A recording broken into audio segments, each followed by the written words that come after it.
friends, and welcome to the Co-Regulated Canines podcast. I'm Ashley Cipoletti, your host, and I'm on a mission to create more connection. Dogs are really just the starting point. Together, we'll explore how to live with more harmony, ease, and healing so we can show up more as the best version of ourselves, not just for our dogs, but also for our community and our planet too. So grab a coffee and let's dive in.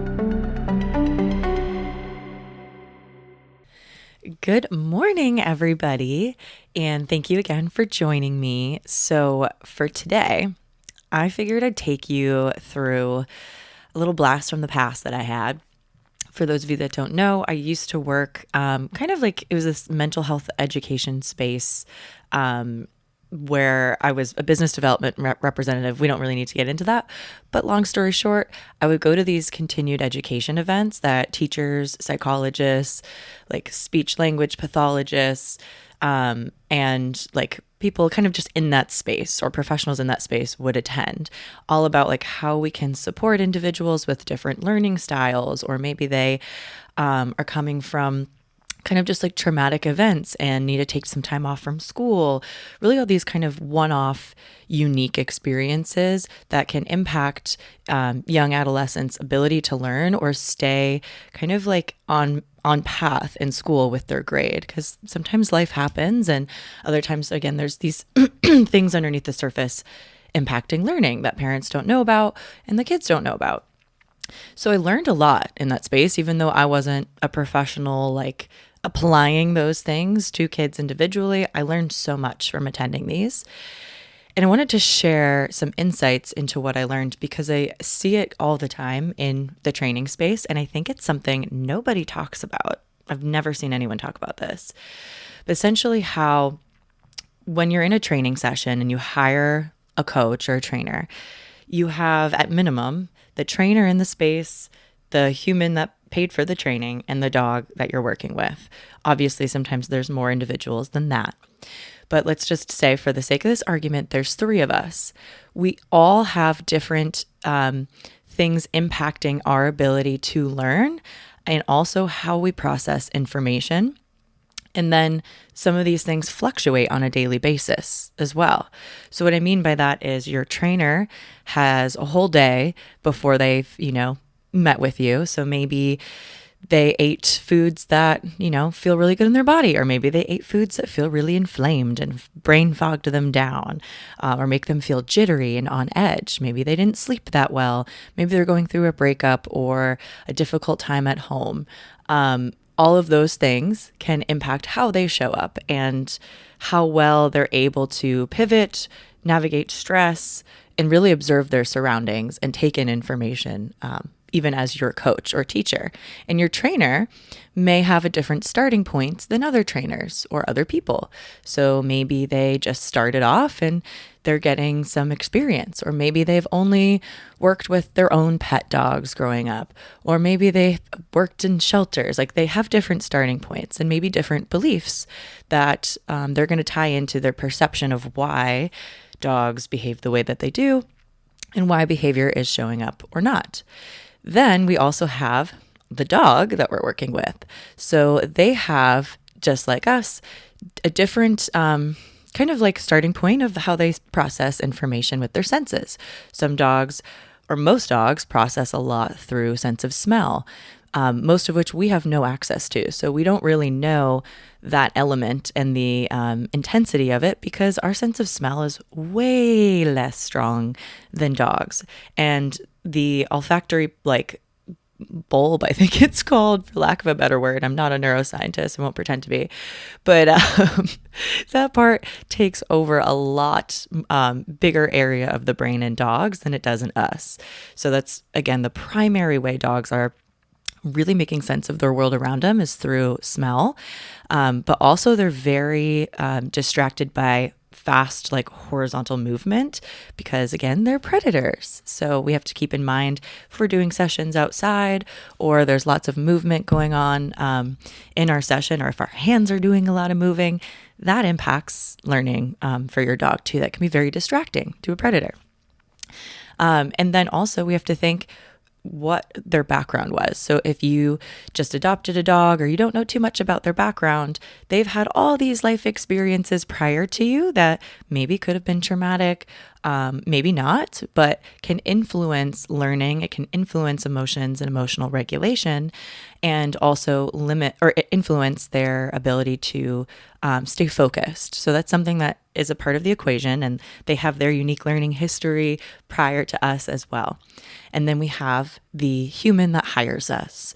So that human may have a lot of stress as well. So maybe the whole session, they're thinking about why they're not good enough, why they're a failure, all these things on their to-do list that they haven't done. And then at the end of the session, they're like, shoot, I did not retain any of that because my brain was just blah, blah, blah, blah, like going. Or maybe they have an injury and they're just like, oh my gosh, like this is so hard. Maybe they're not really jiving with this trainer and coach, but they spent money on it and they're like feeling frustrated and overwhelmed or looking for reasons to not, or to have it not work. The list could go on. And they also have different processing or sensory processing abilities or strengths too. So some people learn better through practicing with their hands, learn by doing. Some people learn a little bit better through auditory processing, visual processing, and others struggle more with that. There's a lot of people, myself included, who struggle with the auditory processing. So I can hear things in the moment, and then I'm just kind of like, wait, I'm kind of stressed. Everyone's looking at me, and I get a little bit nervous that I'm going to be judged when learning a new skill. So of course that comes up for our clients the first time they're trying out a training skill. So it's important to be aware that it's not just, can this dog meet a training goal by a certain amount of time from a certain trainer? It's at least at a minimum of these three beings dealing with their own different sensory processing, their own different emotional regulations, their own different things impacting focus and learning that can change on a day-to-day basis as well. And all of the things that they've learned about the world and their perceptions prior to this training session moment. All of this is at play. So when we talk about how long it's going to take to meet your goals, it depends on so many things that I don't think we can say with 100% confidence ever. And a trainer that does, that should be a red flag. Because if you can guarantee that by, 3 sessions, your dog is going to be doing X, Y, Z all the time in every scenario, even when they're not there, like you can't guarantee that. You cannot guarantee behavior like permanently. Nobody's God out here being like, I wave this magic wand. So people saying that to you, usually it's a red flag for a marketing scheme or in their incompetence of really understanding behavior and its depth and complexities. Now, it doesn't mean you could say things are really, really likely. Like, yeah, by 3 sessions, it's highly likely your dog, could understand sit. But you never know. I've met some dogs that have maybe some pain or discomfort and really, really don't want to offer that behavior. And, maybe you don't get that. You have to be open-minded. So we're going to dive into this whole sensory processing world a little bit deeper today. And I want to get you thinking outside the box because, again, nobody really talks about this. So I think it's pretty common knowledge, but maybe it's not. Maybe it just is in my space, but that a lot more people now more than ever are showing signs or getting diagnoses of ADHD. And a lot of that, there's conflicting evidence saying, is it our environment? Is it like technology and cell phones? Like, are we all just being programmed to have this with just this like constant need for attention and dopamine and all that? But I want to talk about what can come of that, because very commonly attached to ADHD can be struggles with something called executive functioning. So that can be like time management, planning ahead of time, or even just being aware of what time it is. And even like following through with directions, you can just kind of get easily distracted or forget to write things down, and you don't mean to, but then all of a sudden plans or things that we're needing to move forward kind of can fall through the cracks. So if we have a human client that struggles with that and we're sending them training notes and training summaries and these forms for them to read, it's highly likely that they're probably going to forget to read them. They'll probably open the email and be like, oh yeah, I'm going to get to that later, and forget, because then it's, oh, I forgot to, brush my dog. And then, oh, the dishes are full and I have to do that. And then the laundry needs to be changed. And then, oh my gosh, I forgot I have to call my mom. And then like the list goes on. It's kind of like your day is in charge of you as opposed to you being in charge of your day and what that looks like. I would argue a lot of us probably have or can relate to this to some degree. And then there's probably more severe ends of it as if it was a spectrum. So imagining that. So let's say if you have a human client that is actually like very type A, so to speak, and they're on it with the organization, they read through all the homework and notes, they're practicing, they put it on schedule, that client is going to move faster towards their training goals than someone who just like forgot and lifed. So sometimes I think we can step in as trainers and help those individuals like make it easier and make training plans work with them and for them. However, there's no like regulations or governing body, or really there's not a lot of standardization of who can become a trainer. So many trainers, I would argue, if not most trainers, do not really have a background or understanding in education and learning in this way for humans, or they might not be just equipped with those skills and how to do that. They're more like, I know how to train dogs.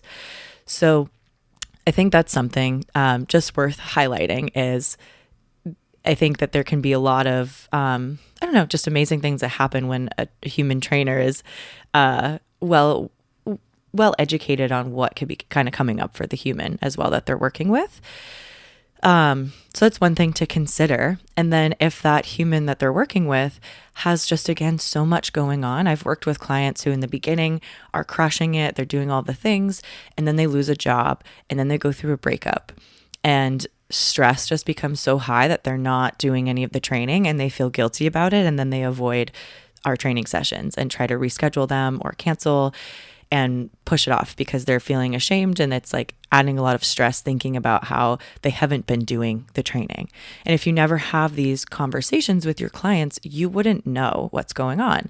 So again, this could impact how fast or how far along your training goals are being met, because this is a huge life stressor impacting the human, and they're not feeling like they have the bandwidth to sit down, read the training notes, apply the training, and really care about that right now. They've got other things that are just feeling more heavy.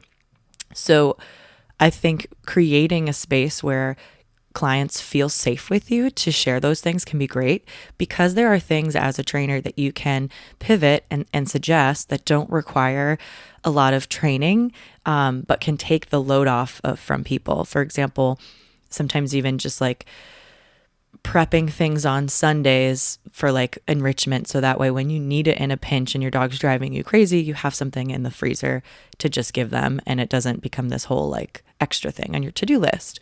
Or maybe it's when you do have the bandwidth in advance, getting some pet sitters on deck. So then when shit hits the fan, you have someone to call that your dog trusts, that you feel safe with, so you can go to weddings, funerals, or therapy, whatever you need to do to be able to like leave your home. If somebody's got a dog with separation anxiety or aggression, that can be really difficult to actually travel.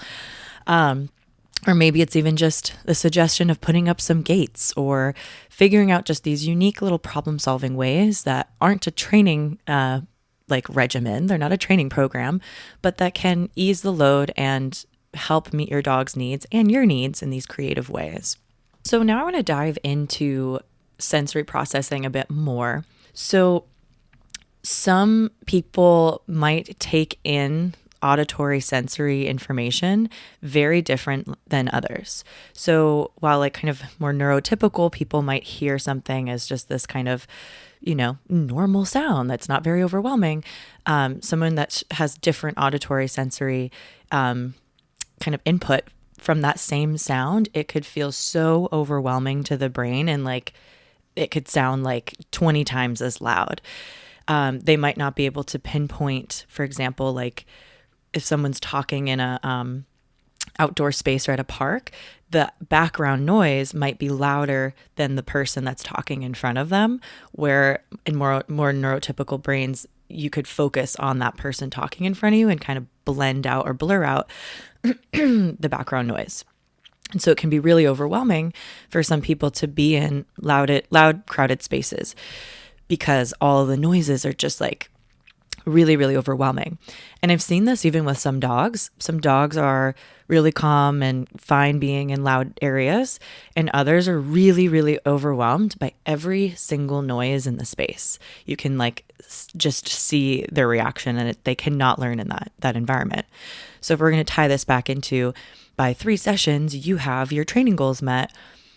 The dog that is struggling with every sound in their environment and is so overwhelmed from that sensory input is not able to learn in that space.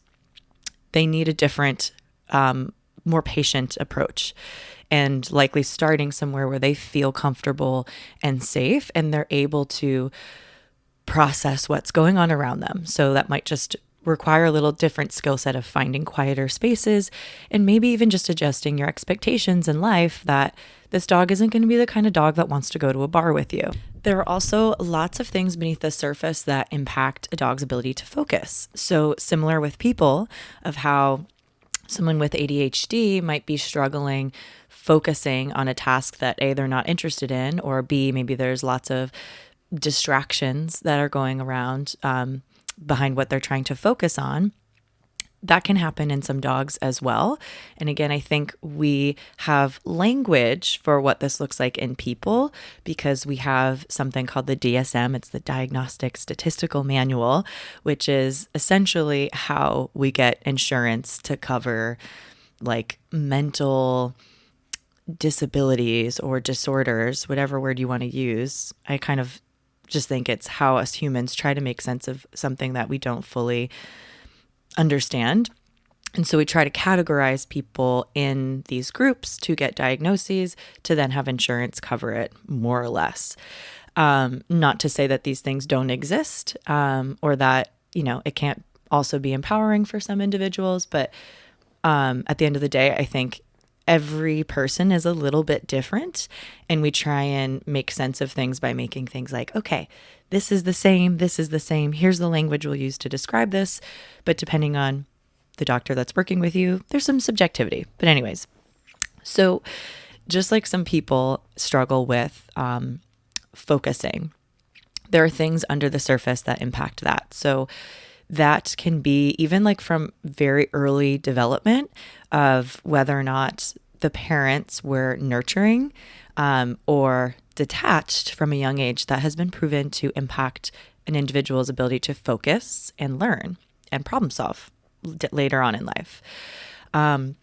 If there's been early traumatic events, that can also impact an individual's ability to learn, focus, all of that stuff. And this could be true for dogs and humans. And then I think we have to think about the environment, big picture. This might be a little woo-woo for some of you, but I'm going to stretch your mind a little bit of sometimes the processed foods, there's pesticides on everything and a lot of deficiencies, even in like our soil's pretty deprived of nutrients these days. So the things that are growing from it are not as nutrient dense as they once were. Therefore, a lot of us, humans and dogs, I believe, are walking around with kind of just nutrient deficiencies that can impact learning and emotional regulation as well. So I kind of don't ever take that thought process off the table when kind of just considering how I look at behavior and these especially in these more complex cases. I'm like, I think it could be part of the equation, but I think science needs to catch up with that, especially with dogs. Because if you think about it, a lot of internal processes in the body impact learning. So there's kind of like what hormones are being pumped up, change what systems are being activated. Like your whole body is connected to your brain. It's not separate. So the foods that we eat are going to impact our hormones and those hormones are going to impact how we learn, how we feel, how we emotionally regulate. And that's also going to impact our gut and how we break down food. Like it's all connected, all these systems. So I think that is its own area for like further research in the dog space. And I think a lot of us would love to be able to dig deeper into this in ourselves, but we've got limited resources and things like that. So I like to think about it, but do I actually do much about that working with clients? Not necessarily. I try and do everything in my power from behavior and emotional regulation standpoint to see if then can we calm the body from what we're doing. The system's usually called biofeedback. So that can look like, okay, if you breathe in certain ways, you can calm the body down. If you breathe in other ways, you could actually kind of amp the body up and create some more feelings of anxiety. So interesting thing to think about. I just do what I can, but there's so many other areas that could be explored that can help with focus, attention, learning, and emotional regulation for humans and for dogs. Even things like exercise. So, especially for individuals that are a little bit more hyperactive or for ADHD, physical exercise can be really, really helpful for helping your body and brain be able to just kind of learn. It's almost like meeting your needs more. So if we kind of equate this with dogs again, there are some dogs that have higher exercise needs than others. So to deprive that kind of dog from those needs and then expect them to learn when they're like, jumping out of their skin isn't really effective. You have to first think about meeting their need. And then the same dog, if you give them exercise outlets and then teach them, they are much more equipped to be able to learn. I have a client like this actually right now where anytime he's too excited and has too much physical energy, he cannot learn. He's like, he can't even sit still for a second. But when we get him that outlet and then bring in the training session, he's a lot more able to focus and learn and feel confident and less frustrated, which is fantastic. So that compared to like, for example, my own dog, I'm like, girl, let's exercise. Let's go for these walks. And she's just much more lower energy. And if you overdo the exercise, she would be less likely to learn because she's like, okay, I am exhausted. I need a nap. So you have to think of the individual dog you're working with and then how that concept would apply even to the people you're with. If someone's like jumping out of their skin, it's going to feel a lot harder to stay focused in a training session. Versus someone who's like, okay, I had my own needs met. So I think it's important for the trainer, the human you're working with, and the dog to all three create a life that meets their needs to then show up as a not like a better version, but yeah, as a version of themselves that can thrive in the environment that they're in. That's going to be harder some days, some months, some weeks than others. But the more that we can strive for that of like meeting every individual's needs, will help everybody operate at a better version of themselves to then achieve whatever goal is in front of them, usually faster and more efficiently. Another interesting thing to think about for what is impacting your dog's learning is, again, they're different starting points. So we covered how they might have different sensory processing. They might have different past experiences with trauma or not, but also like, if we think about breeds and breed types, there are general trends in how that dog acts in their environment. So, for example, herding dogs tend to be much more sensitive to visual movement.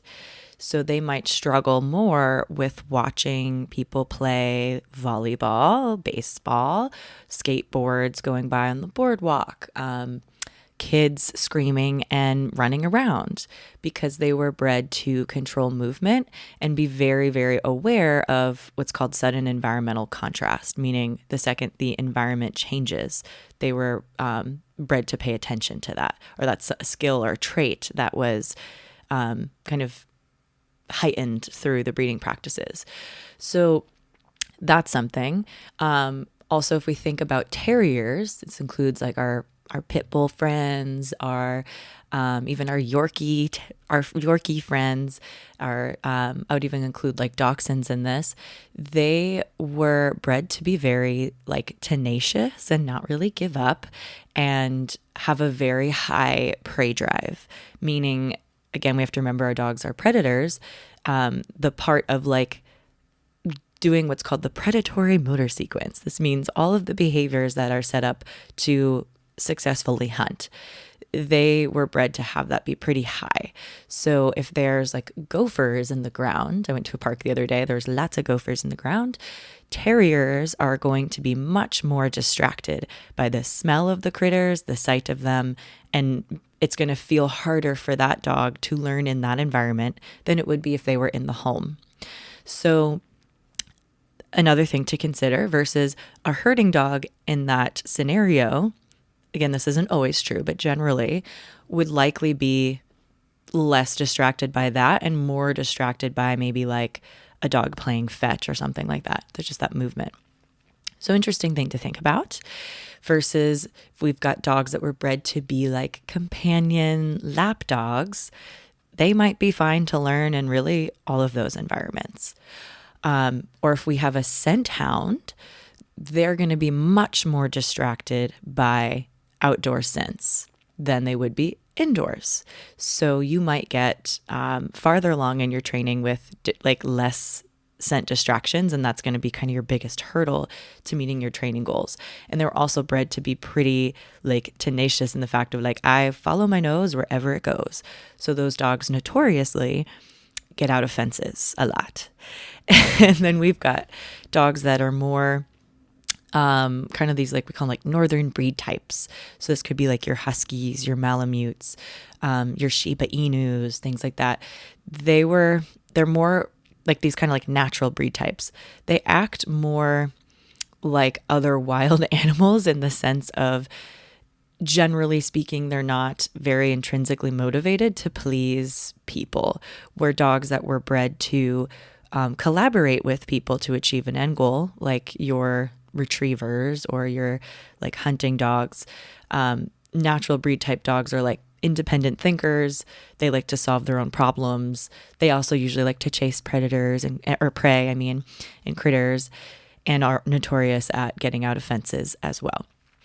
So those types of dogs usually, again, when you're outside, are more distracted by the scents and everything, and they care more about following their nose, doing what feels good to them, than doing a training thing because you want them to, and they might not like the treat that you're using.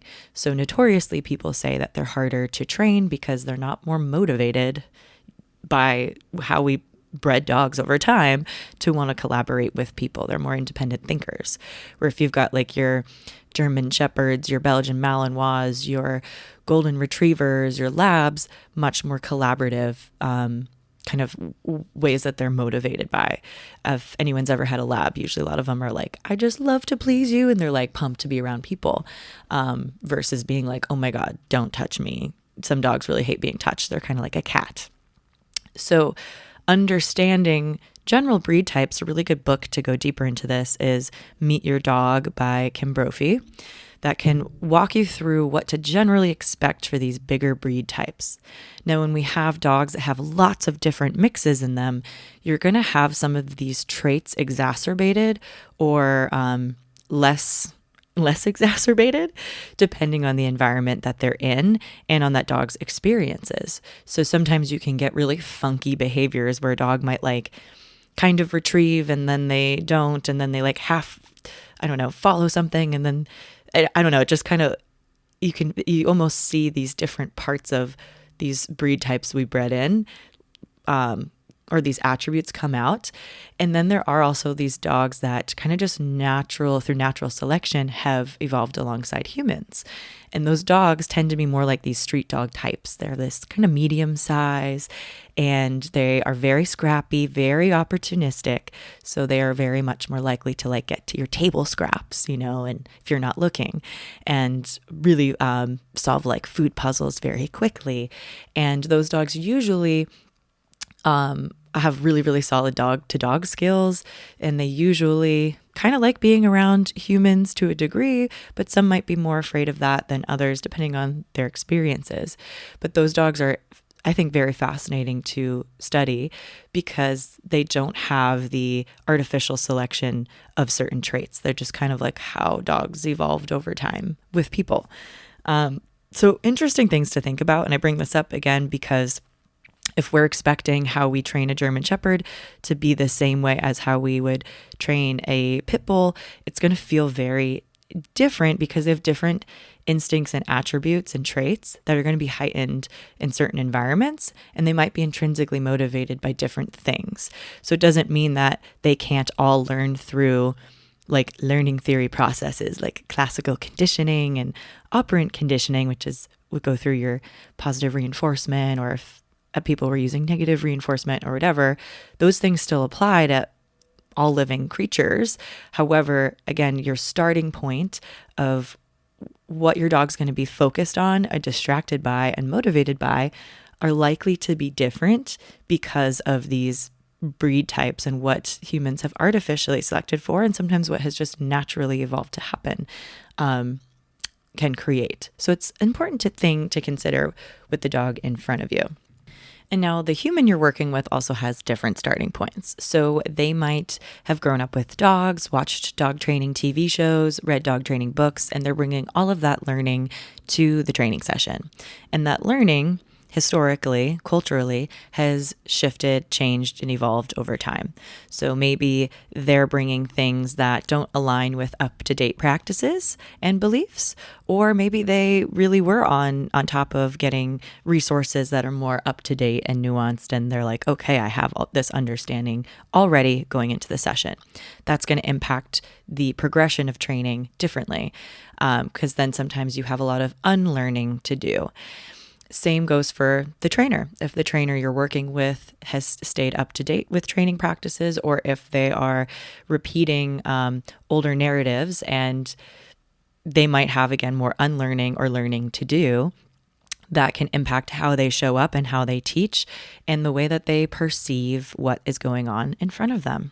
So if you take away anything from today, I hope you realize that learning is complex, and achieving training goals has a lot of different layers that we might not have even recognized.